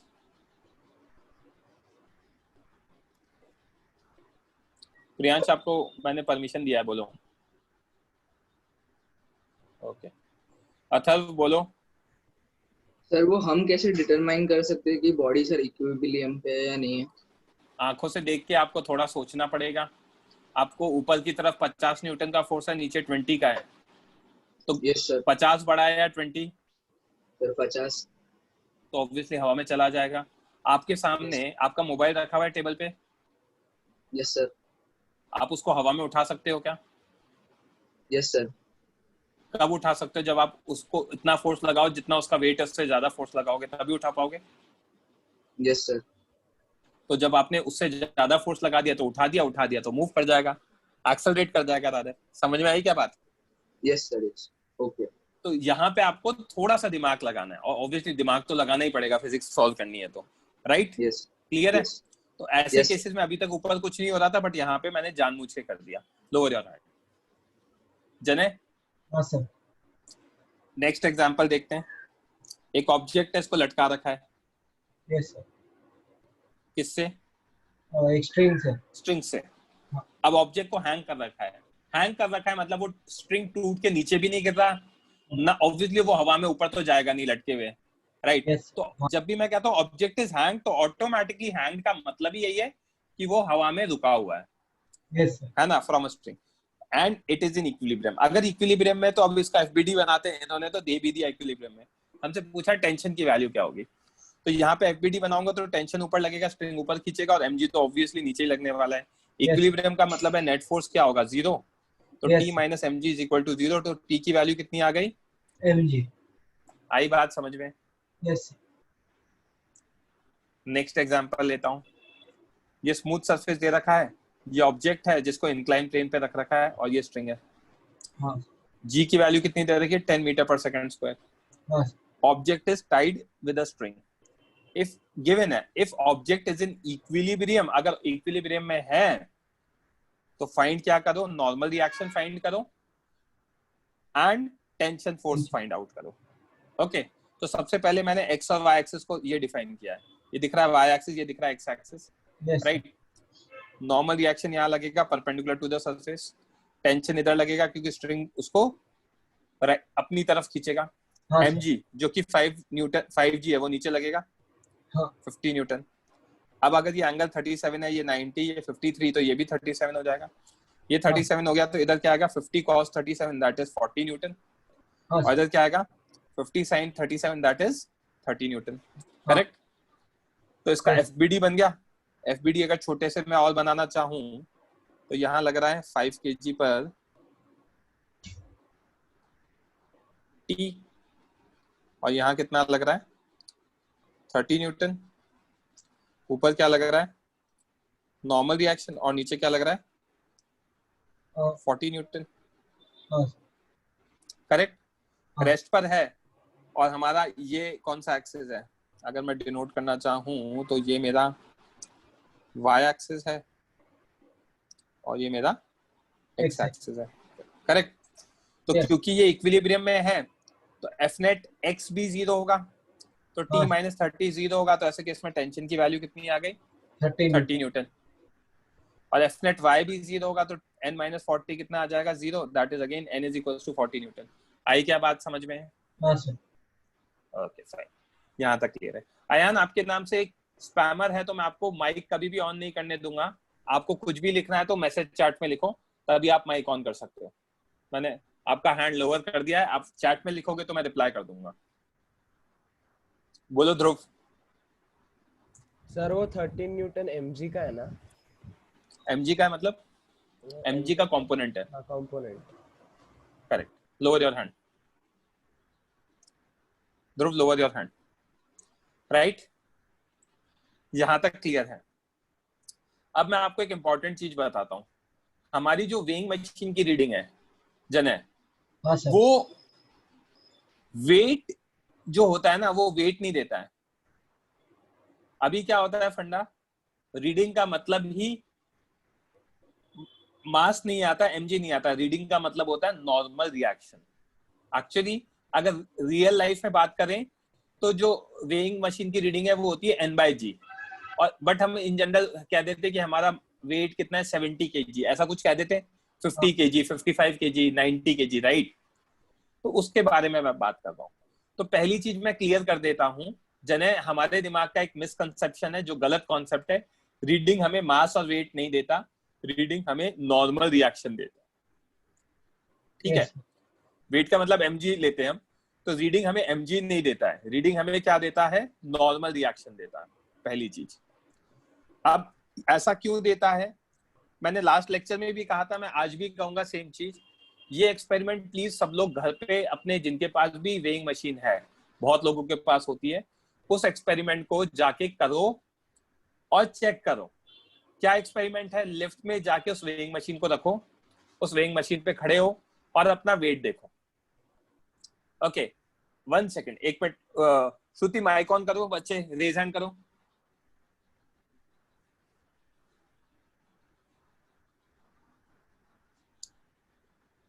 हाँ बच्चे माइक ऑन करो।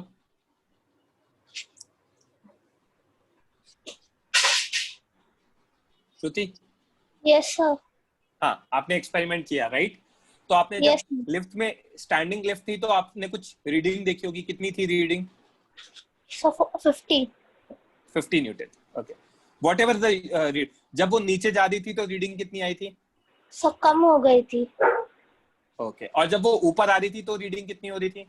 सब बढ़ गई थी। बढ़ गई थी, राइट। अब श्रुति ने एक्सपेरिमेंट करके देखा, आप लोग भी सेम एक्सपेरिमेंट करना, ठीक है। Lower your hand and switch off your mic. क्या ठीक है अयान, मैंने मैसेज पढ़ लिया है आपका। आपको कोई डाउट है क्या? नहीं, कोई डाउट नहीं है ना, ठीक है। तो जनय एक्सपेरिमेंट क्या है, हमने लिफ्ट में वेइंग मशीन रखा। जब मैंने वेइंग मशीन रखा और लिफ्ट रेस्ट पे, तो मैं उस पर चढ़ गया और उसकी रीडिंग नोट करी। उसकी रीडिंग आ रही है लेट्स से 80 न्यूटन, ठीक है। अब मैंने 5th फ्लोर पे था, मैंने 0 का बटन दबाया। जब 0 का बटन दबाया तो लिफ्ट नीचे जाने लगी। जब लिफ्ट नीचे जाने लगी तो मैंने रीडिंग नोट करी, तो वो रीडिंग 80 न्यूटन की जगह, 80 की जगह रीडिंग आ गई 77। ओके, तो मेरे लिए एक सरप्राइजिंग था कि यार अगर नॉर्मल रिएक्शन mg के इक्वल है तो मेरा mg तो चेंज नहीं हुआ, मेरा मास तो सेम ही है, जी की वैल्यू भी सेम है, बट है ना रीडिंग चेंज हो गई। ओके, फिर मैं क्या किया, जब 0 पे पहुंचा तो मैंने कहा दोबारा एक्सपेरिमेंट करता हूं, तो मैं वापस 5 नंबर दबाया तो लिफ्ट ऊपर जाने लगी। अब जब ऊपर जाने लगी तो मैंने फिर रीडिंग देखी, तो मैं सरप्राइज हो गया, मेरी रीडिंग आ रही है 83।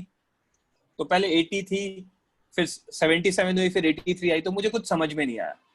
तो जब लिफ्ट रुकी तो उस लिफ्ट में मैंने वापस रीडिंग देखी तो वापस 80 आने लगी। तो मेरा दिमाग घुमा कि यार ये हो क्या रहा है। तो वहां पे फिर मैंने फिजिक्स अप्लाई करी और मैंने सोचा हाँ ये mg नहीं दे रहा होगा, ये क्या दे रहा होगा, नॉर्मल रिएक्शन दे रहा होगा। दर्शन आपका रेज्ड हैंड है, मुझे पता है, मैं रिप्लाई करूंगा, गिव मी सम टाइम। अब दे रहा हूं मैं reply, lower your hand. Normal reaction दे रहा होगा। नॉर्मल रिएक्शन क्यों? मेरे ऊपर एक कॉन्टैक्ट है मेरा किसके साथ, वेइंग मशीन के साथ। Yes sir. अब एक बात बताओ, जब आप वेइंग मशीन पे नहीं खड़े हुए हो तो वेइंग मशीन की रीडिंग कितनी आती है जने? 0 आती है। बट जब आप खड़े हुए तो वेइंग मशीन की रीडिंग आने लगी। हाँ सर। वेइंग मशीन की रीडिंग क्यों आने लगी? क्योंकि आप खड़े हुए, आप उसके कांटेक्ट में आए, राइट? हाँ सर। तो क्या लॉजिक ये कहता है कि नॉर्मल जो वेइंग मशीन की रीडिंग आएगी वो वेइंग मशीन पे लगने वाले फोर्सेस के कारण आएगी, आपके फोर्सेस के कारण नहीं आएगी? हाँ सर। अगर उसमें कुछ रीडिंग आई है तो वो तब आई है ना जब आप कांटेक्ट में आए हो, नहीं तो आप कोई रीडिंग आई नहीं रही थी। तो कांटेक्ट में आने की वजह से क्या हुआ होगा? अगर मैं फिजिक्स में लॉजिक में घुसूं तो लॉजिक ये कहता है कि रीडिंग इसलिए आई होगी जब उस पे कांटेक्ट हुआ होगा या जब उस पर फोर्सेस लगे होंगे। तो जब वेइंग मशीन पे फोर्स लगते हैं तो रीडिंग आती है। तो वेइंग मशीन पे कौन सा फोर्स लगता है? नॉर्मल रिएक्शन लगता है।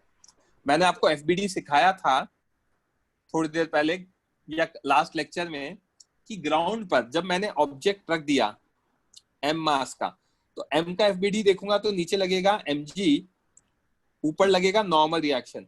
बट अगर मैं ग्राउंड का एफबीडी देखूंगा तो ग्राउंड पे क्या लगेगा? Normal reaction. तो वेइंग मशीन की रीडिंग किसकी वजह से आएगी? वेइंग मशीन की रीडिंग वेइंग मशीन पे लगने वाले फोर्सेस के कारण आएगी, किसी भी फोर्सेस के कारण नहीं लगेगी, वेइंग मशीन के फोर्सेस के कारण लगेगी। क्या ये बात समझ में आई जनरल? Yes sir. और वेइंग मशीन पे कौन सा फोर्स लगता है? नॉर्मल फोर्स लगता है। नॉर्मल फोर्स क्यों लगता है? Because it is in contact with weighing machine. समझ में आ रही है क्या बात? Yes sir. और मैं अभी पढ़ा के आया हूं, नॉर्मल रिएक्शन जरूरी नहीं है कि वो हमेशा mg हो, वो डिपेंड करता है question to question, scenario to scenario. इसीलिए वो नीचे जाते टाइम अलग आ रही थी, ऊपर जाते टाइम अलग आ रही थी और रेस्ट पे अलग आ रही थी। Okay, now I am taking your doubts. बोलो Nilabh. Sir normal reaction force की वो डायरेक्शन क्यों है ग्राउंड पे उल्टी ऐसे? आपने लास्ट लेक्चर अटेंड किया था? हाँ सर किया था। Normal reaction is a pushing force. For every action there is an equal and opposite reaction. मुझ पे ऊपर लगा है तो ग्राउंड पे नीचे लगेगा, क्योंकि मैं ग्राउंड को नीचे पुश कर सकता हूँ। ग्राउंड मेरे नीचे है तो मैं उसको नीचे पुश करूंगा। मैं ग्राउंड के ऊपर हूं तो ग्राउंड मुझे ऊपर पुश करेगा। तो मुझ पे नॉर्मल रिएक्शन किधर लगेगा? ऊपर की तरफ। और ग्राउंड पे किधर लगेगा? नीचे की तरफ। आई बात समझ में? हाँ सर समझ गया। Okay sir. Okay, lower your hand. हाँ कृष्णा बोलो। सर वो लिफ्ट वाला एग्जांपल दिया ना आपने, तो सर जब वो लिफ्ट रेस्ट पे थी, मतलब जब हमने बटन नहीं दबाया था, तभी हम लोग जब खड़े थे तब भी कांटेक्ट तो था ही ना हमारा वेटिंग मशीन के साथ। और जब वो नीचे जाने लगी तो वेट चेंज हो गया, मतलब तो वो किसके वजह से हुआ जब कांटेक्ट तो ऑलरेडी था पहले से ही? हाँ, तो नॉर्मल रिएक्शन चेंज हुआ होगा ना, जैसे कि जब नीचे जाने लगे तो कोई और भी फोर्स लग रहा होगा, या वो एक्सेलरेट कर रही होगी नीचे की तरफ। हाँ, तो उसकी नीचे जा रहा है तो एक्सेलरेट कर रहा है ना, उसकी वजह से। और वो एक्सेलरेशन किधर है? नीचे जा रहा है तो नीचे की तरफ है। हाँ यस सर। और जब ऊपर आ रहा है तो ऊपर की तरफ है। तो वो दोनों एक्सेलरेशन चेंज हो गए। वो सिनेरियो दिखाऊंगा मैं अभी मेरे नोट्स में आगे। Okay yes sir. ये मैंने एग्जांपल ले रखे हैं, एक्सेलरेट ऊपर कर रहा है, एक्सेलरेट नीचे कर रहा है, तो हम देखेंगे। क्लियर है? Yes sir, thank you sir. Welcome. Krishna lower your hand. Okay जने, तो मैं क्या एक्सप्लेन कर रहा था? वेइंग मशीन की रीडिंग। ये वेइंग मशीन है, उस पे मास m रख दिया। Reading of weighing machine will be due to force exerted on weighing machine. ये मैंने आपको इंपॉर्टेंट एक्सप्लेन किया कि रीडिंग किसके कारण होगा? Due to force exerted on weighing machine by object. Yes. Okay, when object is not kept on weighing machine, then its reading is zero. Its reading will be zero, right? हाँ तो जब मैंने रख दिया तो FBD बनाया, नीचे FBD बना रखा है, तो M का FBD बनाऊंगा तो नीचे mg, ऊपर नॉर्मल रिएक्शन, इक्विलिब्रियम में है तो n इक्वल टू mg आ गया, करेक्ट? हाँ अब लेफ्ट साइड में फिगर बना रखा है वेइंग मशीन का, तो वेइंग मशीन पे नीचे क्या लग रहा है? नॉर्मल रिएक्शन लग रहा है। Normal reaction on weighing machine by m, right? और n की वैल्यू क्या आ गई? mg आ गई, क्योंकि वो इक्विलिब्रियम में दे रखा है, करेक्ट? यस यस राइट, है ना? Without object FBD of weighing machine, object नहीं रखा हुआ है, वेइंग मशीन का FBD बना रहा हूं, ठीक है? तो वेइंग मशीन का FBD बना रहा हूं तो वेइंग मशीन का कुछ वेट होगा, mass of weighing machine into gravity नीचे लग रहा होगा, और ऊपर n डैश लग रहा होगा। ये n डैश क्यों लगेगा? Because of contact with ground, contact with ground, okay? Yes sir. और इस समय जब ऑब्जेक्ट नहीं रखा हुआ है तो रीडिंग कितनी है? जीरो है। अगर रीडिंग जीरो है तो मतलब क्या हो रहा होगा? फोर्सेस बैलेंस्ड होंगे। हाँ सर। सो अब नई चीज क्या आई? नई चीज ये आई कि when object is kept on weighing machine and additional forces applied on weighing machine which is normal due to object, and reading will change because of that force. तो इसीलिए कहा जाता है कि रीडिंग किसके कारण आती है? Normal reaction applied by the object, खुद के नॉर्मल रिएक्शन के कारण नहीं आती। खुद का नॉर्मल रिएक्शन कौन सा होता है? जो ग्राउंड लगाता है। समझ में आ रही है क्या बात जने? Yes sir. ओके, आदित्य आपका मैसेज पढ़ रहा हूं, lower your hand. Sir why then people say कि what is your weight, why don't they say what is your normal reaction? क्योंकि आप फिजिक्स पढ़ रहे हो, उसके लिए आपने बहुत पैसा दिया है और आपने एडमिशन लिया है। लोगों को इतनी फिजिक्स नहीं चमकती है तो वो वेट की बात करते हैं, बट एक्चुअली अगर देखा जाए तो वो नॉर्मल रिएक्शन होता है। मैं इसके बारे में और डिटेल में बताऊंगा आगे आने वाले पेज पर, ठीक है? इस पेज पे बता रहा हूं, है ना? Wait for 2 minutes. Aditya, Atharva बोलो। मैंने आपको परमिशन दिया अथर्व। सर फिर जो वैल्यू सर वेइंग मशीन दिखाती है सर, वो नॉर्मल तो ग्राउंड का भी नॉर्मल होता है और हमारी बॉडी के रिस्पेक्ट में भी नॉर्मल, सर दोनों का एडिशन होता है क्या वो? नहीं, ग्राउंड का नॉर्मल तो जीरो दिखा रहा है ना, क्योंकि ग्राउंड का नॉर्मल तो उसके mass of weighing machine into gravity को जीरो करने में चला गया, दिख रहा है? हाँ यस सर, है ना? तो सिर्फ रीडिंग किसकी वजह से आएगी? बॉडी के मास। ये बॉडी के मास नहीं, बॉडी का normal reaction. Okay sir. Body के मास से नहीं आता है, बॉडी के नॉर्मल रिएक्शन से आता है, right? Yes sir, yes sir, ये मैंने समझा। Lower your hand. आदित्य, आपके डाउट को रिप्लाई कर रहा हूं। तो जिन लोगों ने फिजिक्स नहीं पढ़ी थी उनको तो दिक्कत आती है, हमारा वेट इतना है, हम नॉर्मल रिएक्शन की बात नहीं करते। तो लोग स्मार्ट थे, साइंटिस्ट, उन लोगों ने क्या किया, उन्होंने वेइंग मशीन ही ऐसे बनाया कि वो वेट नहीं, मतलब नॉर्मल रिएक्शन जो न्यूटन में आता है वो नहीं देगा, वो आपको मास के टर्म्स में देगा। कैसे देगा? Reading of weighing machine will B या तो न्यूटन्स में आ जाए, राइट? इसकी यूनिट होगी न्यूटन,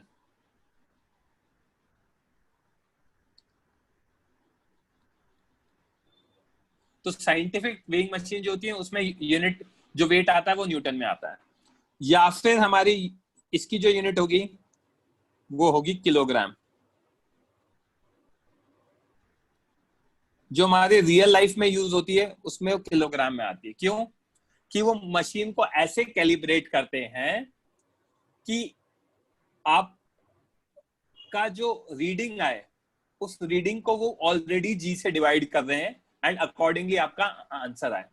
तो आपके सामने जने क्या दिखता है? एक नंबर दिखता है अगर डिजिटल है तो वेइंग मशीन पे, और अगर डिजिटल नहीं है, एनालॉगस है, तो उसमें क्या होता है, मार्कर घूमता है और एक 70 नंबर पे जाके रुक जाता है, करेक्ट, 80 पे रुक जाता है, जहां भी रुक रहा है। मान लो 70 पे रुक रहा है, तो वो बेसिकली उस मशीन में जो मार्कर है, मार्कर को इस तरीके से अंदर बनाया गया है कि आप जो भी फोर्स लगाओगे उसको जी से डिवाइड करेगा, और जी से डिवाइड करने के बाद जो भी वैल्यू आएगी वहां पे मार्कर जाके रुकेगा।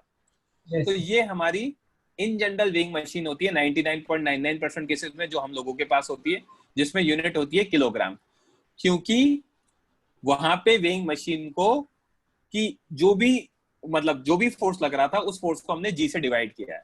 समझ में आ रही है क्या बात? Yes sir.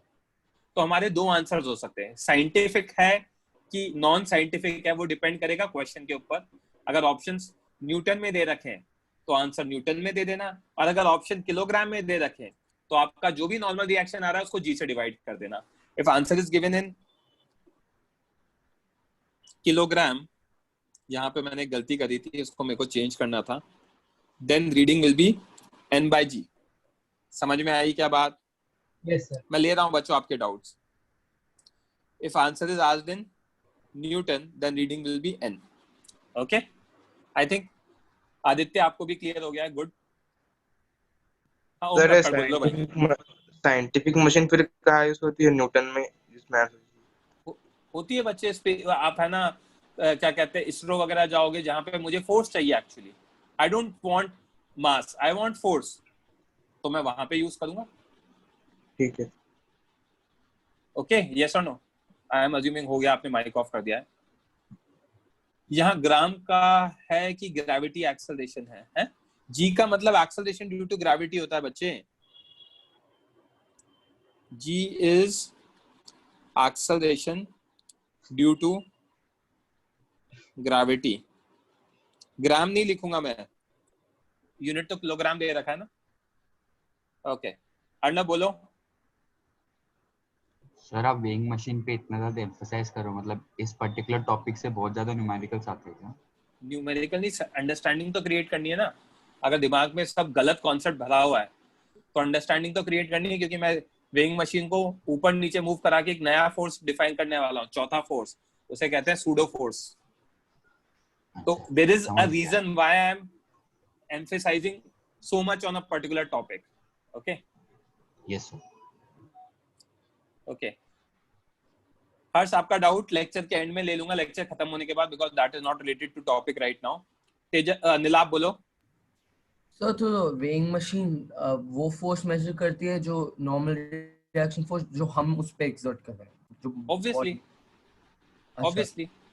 आप है ना गेमिंग जोन वगैरह में गए हो तो कभी, तो आपने वहां देखा है एक है ना बॉल लटका रहता है और उसको आप पंच करो तो उसके अकॉर्डिंग रीडिंग ऊपर जाती है। Yes sir. राइट, तो वो रीडिंग ऊपर क्यों जाती है? क्योंकि आपने उस पर फोर्स लगाया। Yes sir. अगर आपने जब पंच किया और कम पावर का किया तो रीडिंग कम जाएगी। कोई आपका फ्रेंड है जो ज्यादा पावरफुल है, उसने ज्यादा पावर से पंच किया तो रीडिंग ज्यादा ऊपर जाती है। हाँ सर। नहीं तो सर मेरा क्वेश्चन था सुनो कि... तो सही मैं आप मेरी बात सुनो, आपका डाउट क्लियर हो जाएगा। सुन लो पहले मेरी बात, फिर आपका डाउट ऑटोमेटिकली क्लियर हो जाएगा। मुझे यहाँ पे ये चीज समझ में आई कि मेरे पंच करने की पावर से वो रीडिंग ऊपर नीचे हो रही है। बेसिकली मैंने जो फोर्स लगाया उसकी वजह से रीडिंग ऊपर नीचे हो रही है।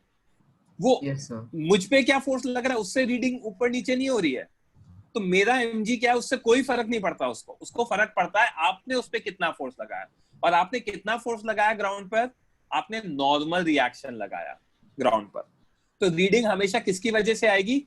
रीडिंग उस फोर्स की वजह से आएगी जो वेइंग मशीन पे लग रहा है। That force is what? Normal reaction. Hello sir, तो जो हाँ सर आपकी आवाज कट रही है थोड़ी। अभी आ रही है आवाज? हाँ अभी आई है। हाँ बोलो।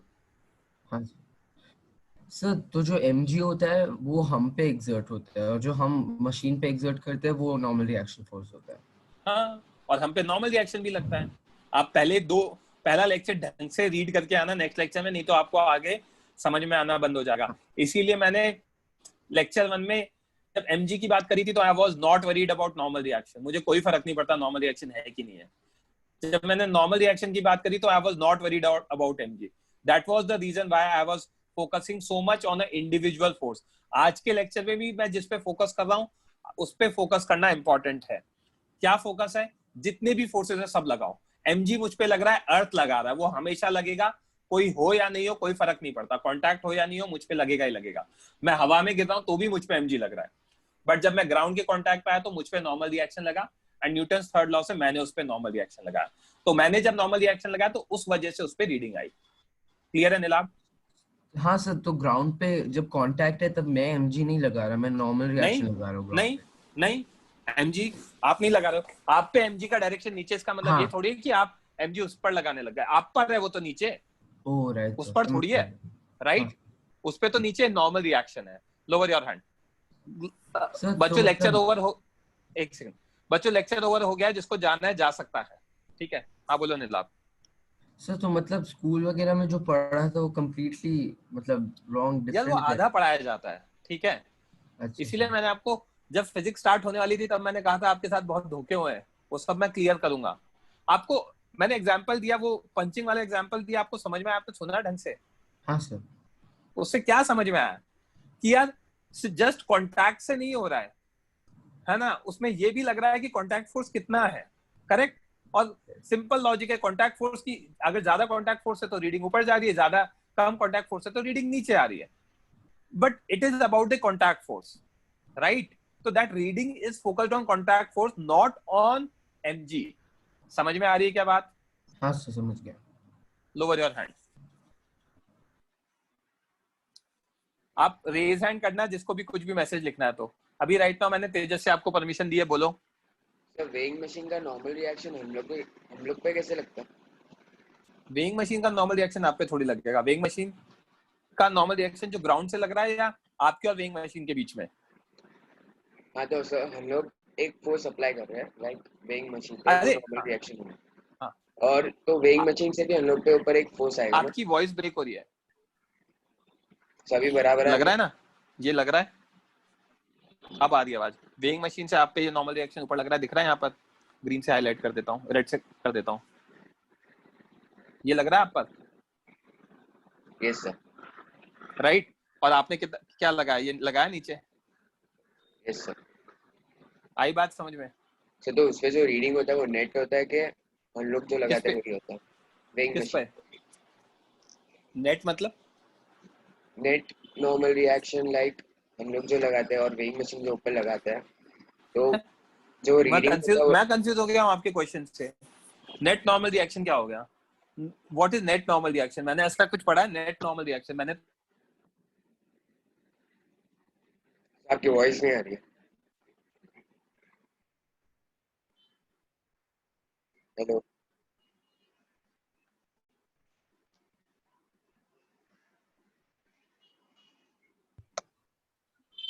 जैसे am I audible to you? Yes sir. अभी राइट साइड में जो ऑब्जेक्ट रखा हुआ है इस पे नीचे mg लग रहा है? Yes sir. और ऊपर नॉर्मल रिएक्शन लग रहा है, इक्विलिब्रियम में है? Yes sir. तो इस पे नॉर्मल रिएक्शन की वैल्यू कितनी आ जाएगी? mg आ जाएगी इस केस में। एक बार वापस बोलो। इक्विलिब्रियम में तो नेट फोर्स कितना होगा वाई एक्सिस में? एक्सिस में इक्विलिब्रियम में 0 है। नेट फोर्स 0 होगा तो n माइनस mg 0 होगा तो n की वैल्यू कितनी आ जाएगी? mg आ जाएगी। Yes sir. अगर n mg आ गया तो मैंने वेइंग मशीन पे क्या लगाया था? n ही लगाया था। Yes sir. मतलब कितना लगाया था? वैल्यू वाइज mg लगाया था। Yes sir. Value wise mg लगाया था, बट लगाया नॉर्मल रिएक्शन है, क्योंकि इस केस में नॉर्मल रिएक्शन mg के इक्वल आ गया। तो रीडिंग किसके अकॉर्डिंग आएगी? mg के अकॉर्डिंग आएगी। तो there is no concept of net normal reaction or anything else. The concept is only related to normal reaction and उसकी क्या वैल्यू होगी। नॉर्मल रिएक्शन मेरे जितने भी एग्जांपल्स थे मैंने स्टार्टिंग में 1 2 3 जो भी लिए थे, इन सब में नॉर्मल रिएक्शन निकालना सिखाया, और मैंने यहाँ पे क्लियरली स्टेट किया कि जरूरी नहीं है वो mg के इक्वल हो, पर्टिकुलर केस में हो सकता है। तो हमारे इस केस में mg के इक्वल आ रहा है, बट रीडिंग किसकी वजह से आएगी? नॉर्मल रिएक्शन की वजह से आएगी। तो जो भी वैल्यू होगी उसके अकॉर्डिंग आएगी। क्या ये बात समझ में आई तेजस से? Yes sir. Lower your hand. Sir एक बार हाँ बोलो। सर अगर अर्थ रोटेट करता है और रिवॉल्व भी करता है तो उसके साथ हम लोग भी क्यों नहीं करते? हम लोग नहीं करते हैं रोटेट। यस सर, क्यों नहीं करते? लाइक हम लोग भी उससे कांटेक्ट में, तो हम लोग भी होने चाहिए ना। मान तेजस्वी भी आप कहाँ रहते हो? लालबाग। लालबाग रहते हो, राइट। अगर अर्थ रोटेट कर रहा है और अगर आप रोटेट नहीं कर रहे हो तो आपको ऐसा नहीं लगता है कि 2 घंटे के बाद आप दुबई पहुंच जाओगे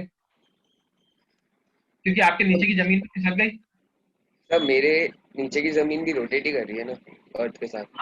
तो वो तो रोटेट कर गई ना आपके नीचे की जमीन, आप तो रोटेट करे नहीं आपके अकॉर्डिंग।